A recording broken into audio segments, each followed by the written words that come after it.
पिछले सत्संग में मैंने भक्ति के विषय में चर्चा किया था।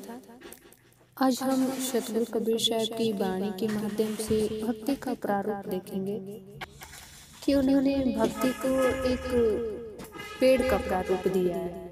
तो उनकी वाणी के माध्यम से वो बताते हैं कि अक्षय पुरुष एक पेड़ है, निरंजन वाको डाल त्रिदेवा शाखा भय पात भया संसार। कि अच्छे पुरुष एक पेड़ है, अविनाशी पुरुष एक पेड़ की भांति है। उस परम पिता परमात्मा की जो भक्ति है वो एक पेड़ की तरह बताया गया है कि जैसे जड़ होती है, फिर तना होता है, तने के बाद फिर उसमें से डाल निकलती हैं, फिर उसमें से पत्तियां निकलती हैं।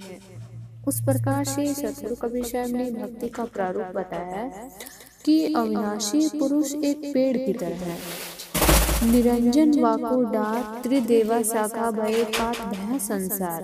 कि निरंजन जो है, जिनकी तीन लोक में भक्ति की जाती है, वो एक तने के भांति है। जैसे पेड़ का बीच का हिस्सा होता है, सतगुरु कबीर साहब ने उसे निरंजन का रूप दिया है। त्रिदेवा शाखा भय पात भया संसार। कि उस तने में से जो डालियां निकलती हैं त्रिदेव, वो शाखाएं ब्रह्मा विष्णु महेश, और उसमें से जितनी भी पत्तियां हैं, जो हम 33 करोड़ देवी देवताएं होते हैं संसार में, उनको बताया है। अब विचार ये करना है कि हम जब पेड़ की जड़ में पानी डालते हैं तो पानी जो है तना को भी मिलता है, फिर शाखाओं को भी मिलता है, पत्तियों को भी मिलता है। जब पेड़ के तने में पानी डालते हैं, अगर हम पेड़ की जड़ में पानी डालते हैं, अगर हम तने में पानी डालें या फिर शाखाओं में पानी डालें या फिर पत्तियों में पानी डालें, तो क्या पेड़ हरा रह सकता है? उसी प्रकार से संसार की भक्ति साहिब ने बताया है कि परम पिता परमात्मा की भक्ति तो जड़ है, जड़ के समान है। अगर तुम उस जड़ को पूजोगे तभी तुम्हारी भक्ति भी हरा भरी रहेगी। और हम संसार में क्या करते हैं कि हम पत्तियों को पूजते हैं, शाखाओं को पूजते हैं। तो विचार करिए कि अगर हम पत्तियों को या शाखाओं में पानी डालते रहें और इच्छा करें कि हमको फल मिल जाए, फूल मिल जाए, तो ये कभी हो नहीं सकता। अगर हम जड़ में पानी डालते हैं तो जड़ से पानी जाता है तने में, फिर शाखाएं लेती हैं, उससे पत्तियां होती हैं, फिर उससे फूल उत्पन्न होता है, फिर उसी से फल हमको मिलते हैं। उसी प्रकार से हमारी ये सत्य की भक्ति है कि हम अगर डायरेक्ट परमात्मा की भक्ति हम करते हैं तो हमको संसार में सुख सुविधाएं, शांति, धन दौलत, मुक्ति, मोक्ष सब कुछ हमको प्राप्त हो सकता है। लेकिन अगर हम संसार की तरह पानी पत्थरों में ही अगर ध्यान लगाते रहेंगे, उन्हीं की पूजा अगर हम करते रहेंगे, तो हमको उनकी भक्ति से हमको कुछ भी नहीं मिलने वाला।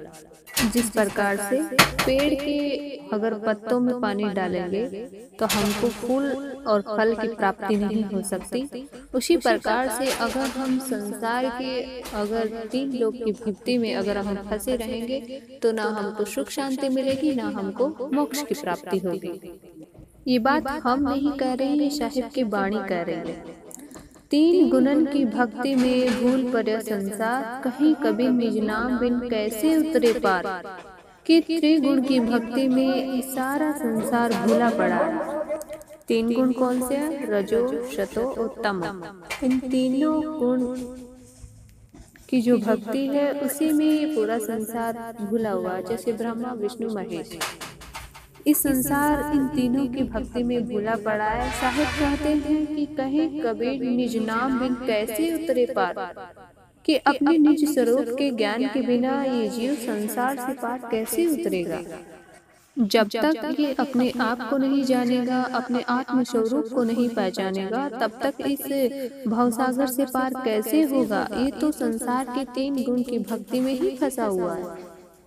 जैसे ब्रह्मा जी का काम होता है उत्पन्न करना, विष्णु का काम होता है लालन पालन करना, और शंकर जी का काम है विनाश कर देना। यही तीनों गुण हमारे शरीर में विद्यमान है, हर एक प्राणी में विद्यमान है। हम जन्म लेते हैं, फिर हम बड़े होते हैं, फिर धीरे धीरे हम विनाश की ओर चले जाते हैं, फिर हमारा शरीर एकदम नष्ट हो जाता है। तो साहब कहते हैं कि इन तीनों की भक्ति में ही, तीन गुण की भक्ति में ही पूरा संसार भूला पड़ा है। सत्य की भक्ति जाने बिना, अपने आत्म स्वरूप को पहचाने बिना ये जीव इस संसार से कैसे पार होगा। और तीनों गुण का तो स्वभाव है कि उत्पन्न होना और नष्ट हो जाना। ये त्रिगुणात्मक संसार का स्वभाव है। तो हमें इन तीनों गुणों से परे उस परम पिता परमात्मा की भक्ति कर इस संसार के भवसागर से पार होना है। लेकिन संसार का व्यक्ति इसी तीनों गुण में भूला पड़ा है, अपने आत्मज्ञान को नहीं जान के भूलवश इसी संसार में जन्म और मरण के चक्कर में लगा रहता है। राम कृष्ण अवतार है इनकी नाही मांड, निज साहिब जिन साहब सृष्टि किया किन्हू न जाया रांड। साहिब की वाणी है कि राम कृष्ण अवतार हैं, इनकी नाही मान। राम और कृष्ण तो अवतरित हुए हैं, ये रचना के ही अंदर आते हैं, और रचना इनकी नहीं है। जिस पुरुष की सत्ता से सृष्टि की उत्पत्ति हुई है वह स्वयं अजन्मा है, उसे किसी स्त्री ने पैदा नहीं किया है। लेकिन राम और कृष्ण तो माँ के गर्भ से पैदा हुए हैं, उनके अंदर भी वही तीनों गुण विद्यमान है जो हमारे अंदर है। लेकिन साहिब तो तीनों गुणों से परे है, वो रजस सत्य और तमो तीनों गुणों से परे है। लेकिन राम और कृष्ण जो भी अवतार हुए संसार में, वो माँ के गर्भ से पैदा हुए थे, और एक दिन उनका मृत्यु हो गया, वो अपने शरीर को भी यहीं पे छोड़ के चले गए। लेकिन शत्रु कबीर साहब का जब ना तो किसी गर्भ से पैदा हुए थे और ना ही किसी माँ ने उसको जन्म दिया है, वो तीनों गुणों से और पंच तत्व से परे थे। तो जिन साहब ने सृष्टि किया है किन्हों ने जाए राम। राम कृष्ण तो संसार में अवतरित हुए थे, और परमात्मा जो थे जिन्होंने सृष्टि किया था उनको तो किसी ने जन्मा ही नहीं था। जो अजन्मा है, हमको उसकी भक्ति करेंगे तभी हम इस संसार से मुक्त हो सकते हैं। संपुट माही समाय या सो साहब नहीं हो, सकल मांड में रमी रहा मेरा साहब सोई। साहब कह रहे कि जो माता के गर्भ में प्रवेश करता है वह मेरा मालिक नहीं है। मेरा मालिक तो वो है जो संपूर्ण भूमंडल में साक्षी भाव से रम रहा है। जिस प्रकार से पानी व कमल साथ साथ रहते हुए भी अलग रहते हैं, उसी प्रकार सृष्टि और सृष्टिकर्ता अलग अलग रहते हैं। परमात्मा तो कण कण में बसा हुआ है, सबके घट में परमात्मा विराजमान है, और हम दुनिया के चक्कर में लगे हुए हैं कि यहाँ परमात्मा है, उसमें परमात्मा है। अपने अंदर झांक के हम नहीं देख पा रहे हैं। साहिब मेरा एक है दूजा कहा न जाए, दूजा साहिब जो कहूँ साहिब खरा रिसाए। मेरा परमात्मा तो एक है, दूसरा कोई नहीं कहा जा सकता। अगर अज्ञानवश मैं दूसरा कहूँ कि दूसरा भी परमात्मा है तो स्वामी मुझ पे क्रोध करेंगे। परमात्मा तो एक हो सकता है, अलग अलग कैसे हो सकते हैं? जैसे कि सोना होता है, तो सोना तो एक ही है लेकिन उसका आकार अलग अलग हो जाता है। कभी हम उसका कान के कुंडल बनाते हैं, नाक की नथनी बना लेते हैं, गले का हार बना लेते हैं, सर में पहनने वाला बना लेते हैं। हालांकि अगर उसको एक नजर से देखा जाएगा नाम उसका अलग अलग हो सकता है, लेकिन वो जिस चीज से बना है वो तो एक ही है, वो है परमात्मा। परमात्मा तो एक ही हो सकता है, अलग अलग कैसे हो सकता है कि वो भी परमात्मा ये भी परमात्मा है। जैसे सोने से तो बनी अलग अलग चीजें आकार दूसरा ले सकती है, लेकिन बनी तो सब सोने से है। जैसे कि आप शिव पुराण पढ़ेंगे तो शिव को महान परमात्मा बताया गया, विष्णु पुराण पढ़ेंगे तो विष्णु भगवान को परमात्मा बताया गया है। अगर ब्रह्मा जी के वेद पढ़ेंगे तो वेदों में ब्रह्मा जी को महान बताया गया है कि वही परमात्मा सृष्टि के कर्ता धर्ता है। तो संसार में हम असली बात को नहीं जान पाते हैं कि असल में परमात्मा है कौन, हमको किसकी भक्ति करनी चाहिए, किसकी नहीं करनी चाहिए। लेकिन साहिब अपनी वाणी के माध्यम से बताते हैं कि जाके मुख माथा नहीं, नाही रूप अरूप, पुहपु वास से पातला, ऐसा तत्व अनूप। कि जाके मुख माथा नहीं, जिसके मुख माथा रूप रेखा कुछ भी नहीं, पुहपु वास से भी पातला, पुष्पों की गंध से भी अति सूक्ष्म, ऐसा उपमा रहित साहिब का स्वरूप है, परमात्मा का स्वरूप है। अगर साहिब की वाणी से देखा जाए तो उन्होंने परमात्मा का स्वरूप सिर्फ एक सूक्ष्म रूप से बताया है कि वो अति सूक्ष्म है। जैसे पुष्पों की गंध होती है जिसको हम देख नहीं सकते, उससे भी सूक्ष्म उन्होंने परमात्मा का रूप बताया है। लेकिन आप संसार में ब्रह्मा विष्णु महेश जितने भी देवी देवताएं हमारे 36 करोड़ हिंदू धर्म में बताए गए हैं, तो उनका तो सबका एक स्वरूप था जो माँ के गर्भ से आए थे, संसार के भोग विलास भी किए थे, लड़का बच्चा भी उत्पन्न किए थे, माया में भी थे, लड़ाई झगड़े भी खूब किए थे। संसार का हर एक काम जो व्यक्ति करता है वो भी हमारे देवताओं ने किया। लेकिन हाँ, इतना जरूर है कि हमारे देवता लोग जो भी थे उन्होंने हमेशा अच्छी बातें हम लोगों को बताई थी। उन बातों को आज संसार का एक भी व्यक्ति उस बातों पे नहीं चल पा रहा है। राम थे, कृष्ण थे, शिव जी थे, उस सब लोगों ने अच्छी अच्छी जो राह दिखाई थी संसार को, उस राह को छोड़ के व्यक्ति गलत राह पे चलना शुरू कर दिया। राम को सभी लोग पूजते हैं, कृष्ण को सभी लोग मानते हैं, लेकिन जिन जो काम उन्होंने किया था संसार के लिए, वो लोग भक्ति करते थे, साधु संतों की सेवा करते थे। राम को मर्यादा पुरुषोत्तम के नाम से भी जाना जाता है। उन्होंने अपने भाई के लिए पूरा राजपाट छोड़ दिया, 14 वर्ष के वनवास में चले गए, घास फूस खा के, फल फूल खा के अपना पूरा जीवन 14 साल तक उन्होंने व्यतीत किया था।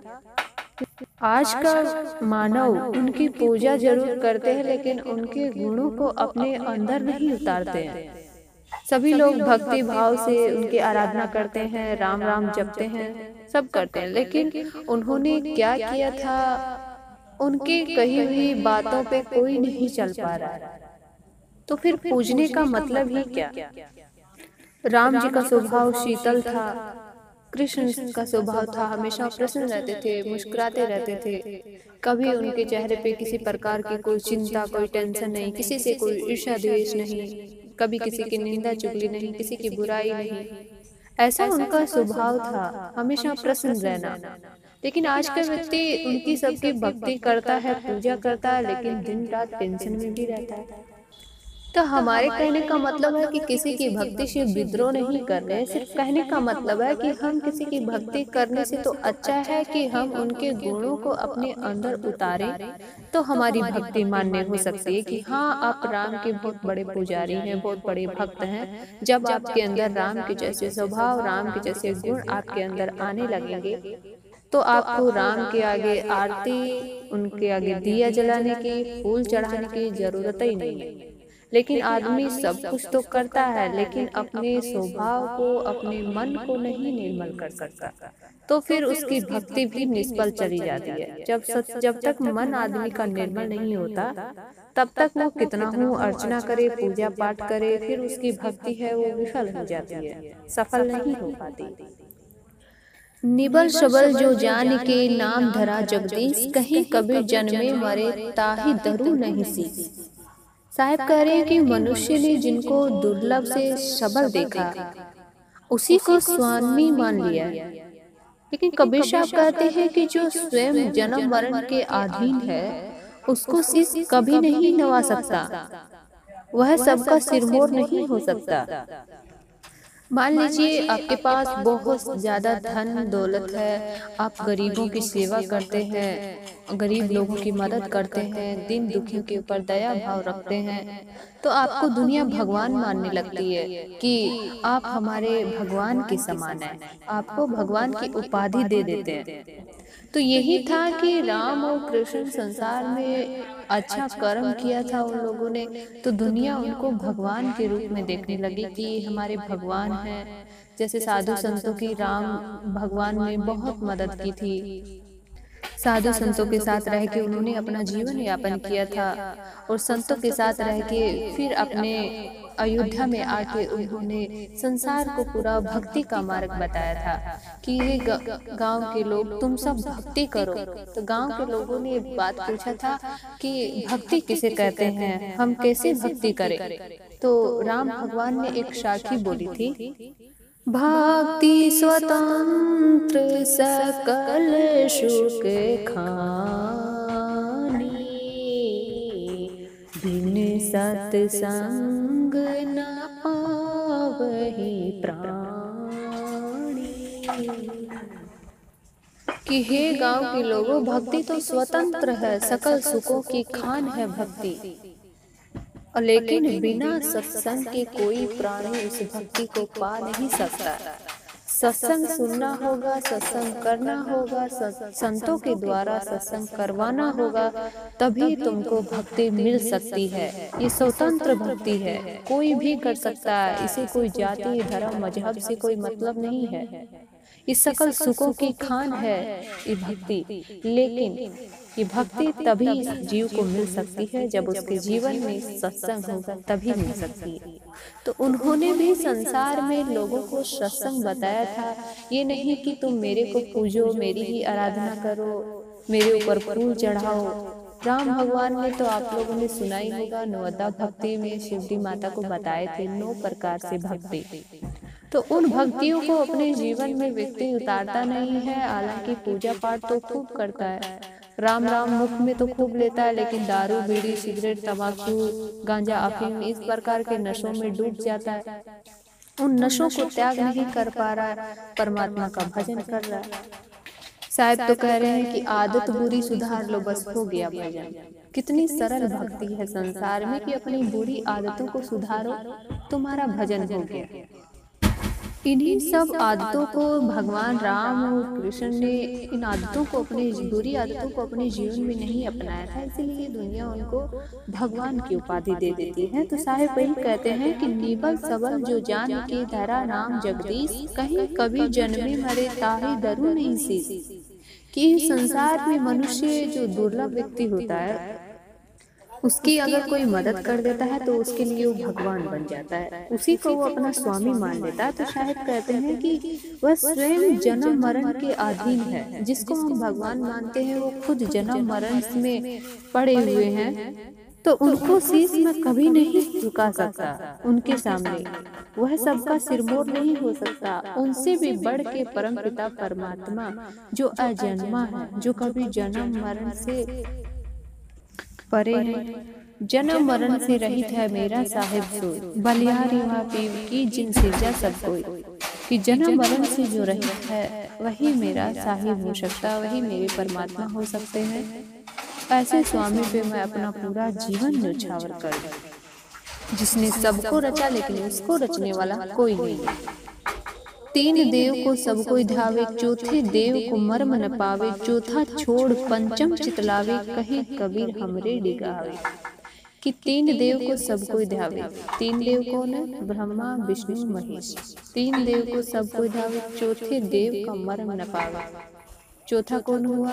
निरंजन, निराकार, जिन्होंने सृष्टि की रचना की, जिसका भेद तीन लोग, तीन देवों की भक्ति करने वाले मर्म उसका नहीं जानते। चौथे देव का, जो तीन देवों की भक्ति करता है वो चौथे देव का मर्म नहीं जानता है। चौथा छोड़ पंचम चितलावे। साहब तो कह रहे कि चौथा को भी छोड़ के जो पंचम को ध्याएगा, कहीं कबीर हमरे डिगावे, वही हमारे धाम आ सकता है। अब तीन देव तो ब्रह्मा विष्णु महेश हो गए, उनको बनाने वाले निरंजन ब्रह्म थे। लेकिन निरंजन ब्रह्म कहाँ से आए हैं, वहाँ हमको ध्यान लगाना है, उस परम पिता परमात्मा की भक्ति करना, जहाँ से आत्मा छूटी है। आके फिर इस संसार में तीन लोक बना दिए। इसी तीन लोक में ये पूरा संसार भूला हुआ है, इसी में जन्म मरण रहा है। उस परम पिता परमात्मा को जान नहीं पा रहा, पहचान नहीं पा रहा है, इसलिए इस भवसागर से कभी पार नहीं हो पाएगा।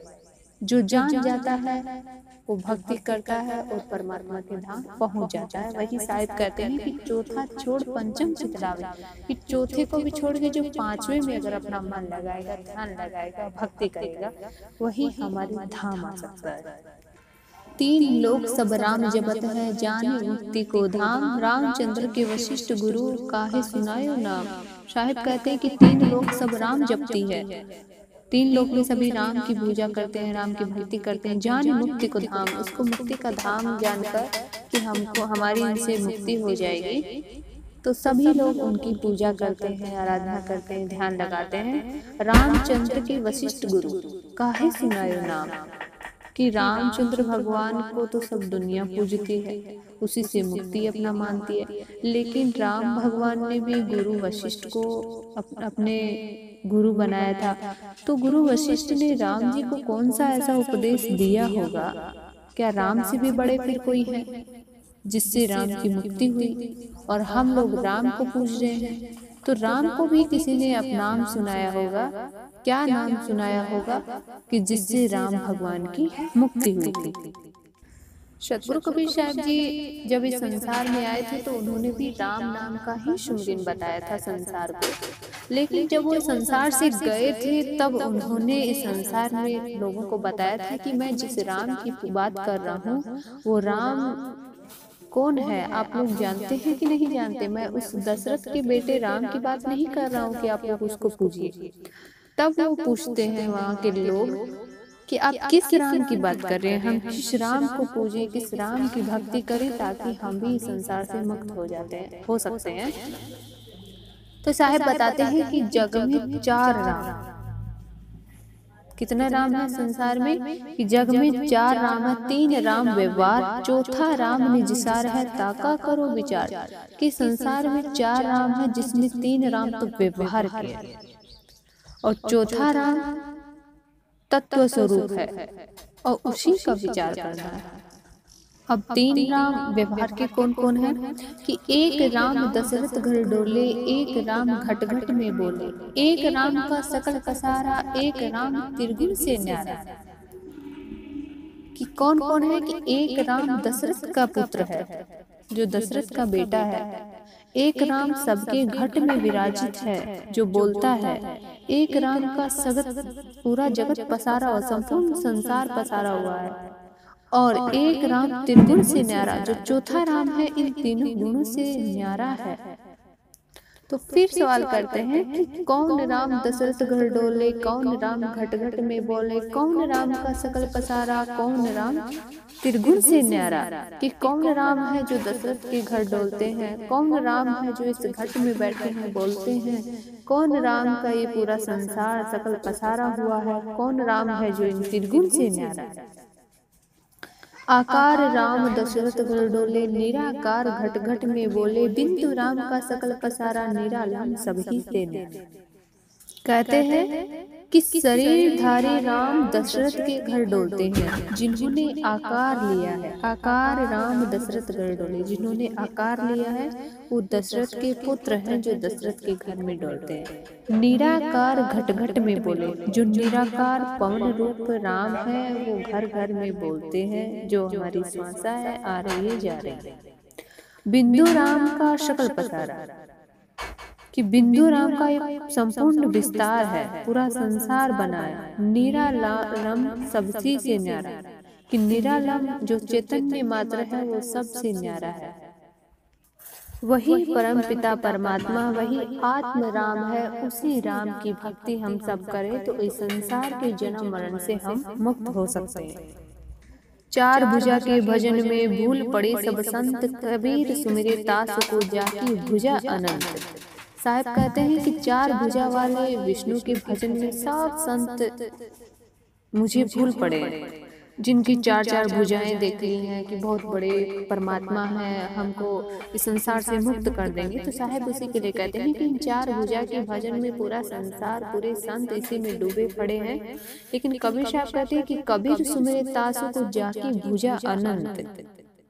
साहिब कह रहे हैं कि उसका सुमिरन कीजिए जिसकी भुजाएं अनंत हैं, जिसकी भुजाएं गिनने में नहीं हैं, कि एक है कि दो है कि चार है, उसकी भुजाएं तो अनंत हैं।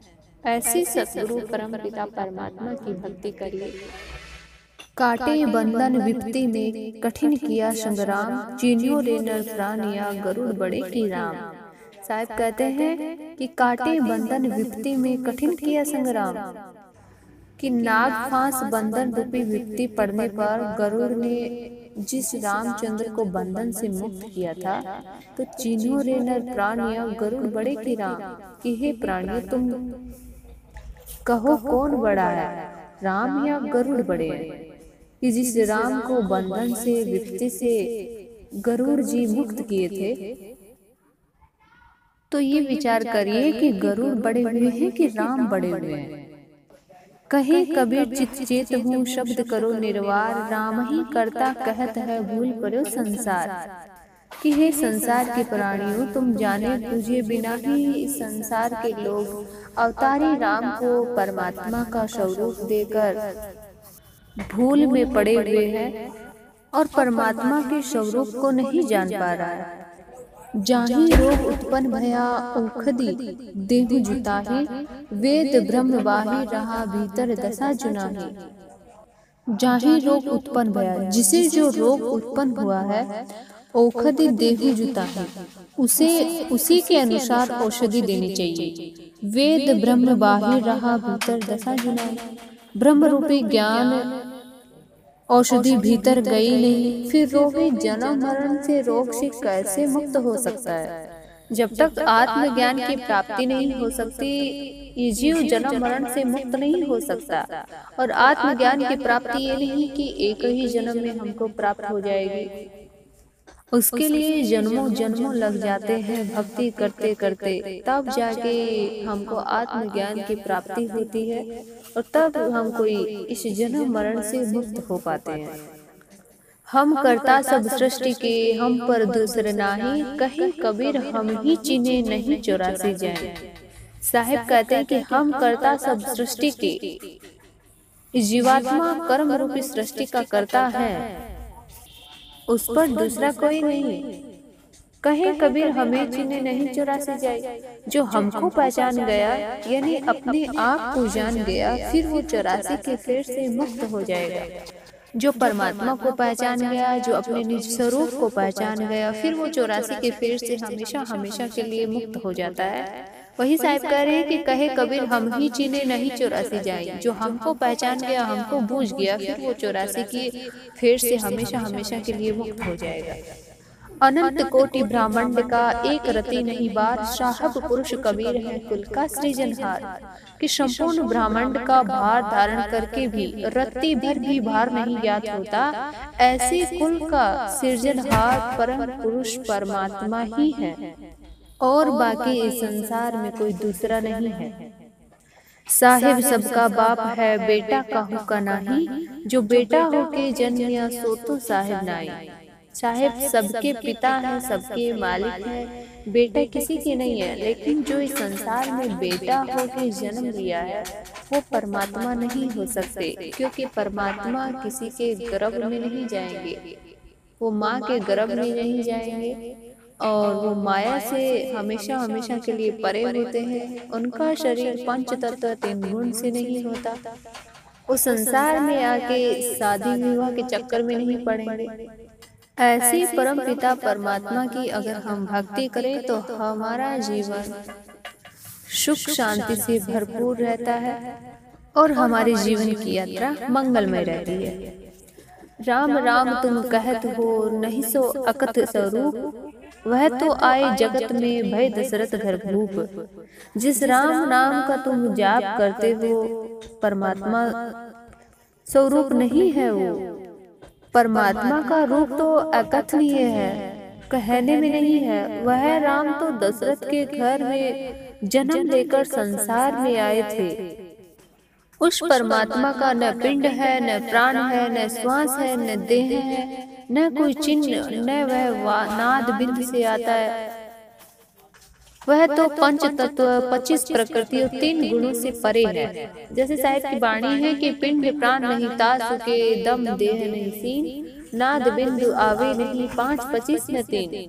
कि 5 तत्व 25 प्रकृति 3 गुण, ना उनकी देह है, ना नाद बिंदु से आए, ना प्राण है, ना पिंड है, न श्वास है, ना देह है। उस परम पिता परमात्मा का तो स्वरूप किसी को पता ही नहीं है कि वो कैसे है।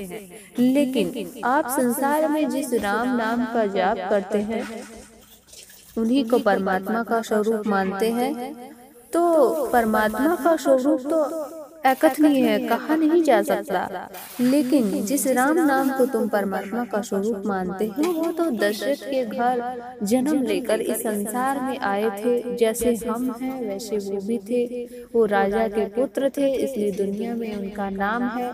उनके गुणों से उनकी पूजा की जाती है। इसलिए साहित्य की एक वाणी है कि मानव तेरा गुण बड़ा, मांस न आवे काज, हाड़ न होते आवरण तवचन बाजन बाज। कि हे मानव तेरे गुण ही महान है, राम के गुण महान थे, इसलिए दुनिया उनको भगवान मानती है। आप भी भगवान राम बन सकते हैं, बशर्ते उनके गुणों को अपने जीवन में उतार दे तो दुनिया आपको भी भगवान कहने लग जाती है। आप विचार करते होंगे कभी आपने अपने जीवन में कुछ अच्छा कर्म किया हो, किसी की भलाई की हो, तो कहता है कि आप मेरे लिए तो भगवान बन के आ गए, शायद भगवान ने मेरे लिए आपको भेज दिया। तो भगवान बनना कोई मामूली बात है, कोई बहुत बड़ा काम नहीं है। बशर्ते आप अपने मन के विचारों को, स्वभाव को, अपनी वाणी को, अपने कर्म को सुधार ले, दुर्गुणों को छोड़ के सद्गुणों को अपने जीवन में अपना ले, तो आप भी भगवान बन सकते हैं। लेकिन मुक्ति हमारी तो वही से हो सकती है जो स्वयं मुक्त हो, वही हमको मुक्त कर सकते हैं। जो खुद बंधन में फंसे हो वो हमको कैसे मुक्त कर सकते हैं। तो हमको विचार सिर्फ ये करना है, हम किसी राम कृष्ण ब्रह्मा विष्णु महेश किसी का विद्रोह नहीं करते। सिर्फ कहने का मतलब है कि जीव जब सत्य की भक्ति करेगा तो परमपिता परमात्मा के धाम पहुँच के अपने जीवन को सुखमय और मंगलमय बनाएगा और हमेशा हमेशा के लिए 84 लाख योनि से मुक्त हो जाएगा।